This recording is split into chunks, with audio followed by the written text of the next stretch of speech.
English grammar অথবা spoken ইংলিশের most confusing টপিকগুলোর মধ্যে few, a few and the few মাঝে মাঝে আমাদের কনফিউজ করে। এমনকি বিভিন্ন ধরনের গ্রামার বই পড়েও কনসেপ্ট যেন ক্লিয়ার হয় না, আরও ম্যাটারটা ডিফিকাল্ট হয়ে যায়। তাই ফিউ, এ ফিউ আর দ্য ফিউ রিলেটেড সমস্ত কনফিউশন একদম জড় থেকে ক্লিয়ার করতে I am here with you, Rajiv Bhaskar, with some very effective concept.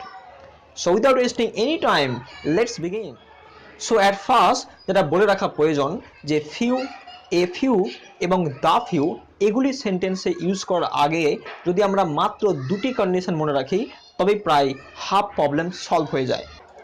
So first condition হলো এগুলি সাধারণত নাউনের আগেই বসে, আর সেকেন্ড কন্ডিশন হলো এই নাউনটি অবশ্যই প্লুরাল কাউন্টেবল হবে, অর্থাৎ নাউনটি যেন অবশ্যই বহুবচন এবং সংখ্যায় গোনা যায় এমন হতে হবে। ফর এক্সাম্পল পেন্স, বলস, বয়েজ, গার্লস এটসেট্রা। এবারে বোঝার সুবিধার্থে আমরা সরাসরি চলে যাব ফিউ, এ ফিউ এবং দ্য ফিউ এর সঠিক মানে এবং কোনটা কোথায় ইউজ করা যায় সে বিষয়ে। ফিউ এর ইংলিশ মিনিং হলো নট মেনি অথবা হার্ডলি এনি প্লাস একটা নেগেটিভ সেন্স, অর্থাৎ আমরা বাংলায় বলতে পারি অনেক কম বা অল্প কিছু বা কয়েকটি। এবং যখন আমরা সামনের ব্যক্তিকে আমাদের কথার মধ্যে দিয়ে একটা নেগেটিভ সিগন্যাল দিতে চাই তখন আমরা ফিউ ব্যবহার করব। But how? Let's have some examples. I have few friends. আমার বেশি বন্ধু নেই, মানে হচ্ছে আমার অনেক কম বন্ধু আছে।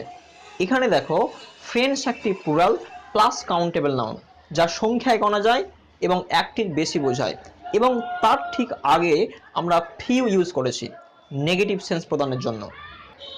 এইভাবে তোমরা নিজেরা অসংখ্য সেন্টেন্স তৈরি করতে পারো।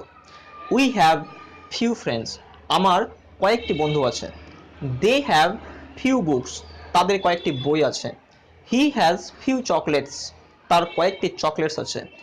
ঋতু হ্যাজ ড্রন ফিউ পিকচার্স, ঋতু কয়েকটি ছবি এঁকেছে এটসেট্রা। এইভাবে তোমরা কাউকে সেন্টেন্সের মধ্যে একটা নেগেটিভ সেন্স রেখে রাইটিং বা স্পিকিংয়ে উইদাউট এনি কনফিউশন অনায়াসে ফিউ ব্যবহার করতে পারো। এবারে চলে আসি a few A. A few এর ইংলিশ মিনিং হলো a small number plus positive sense, অর্থাৎ আমরা বলতে পারি এ ফিউ মানে কিছু অথবা নিতান্ত কম নয় এমন কিছু।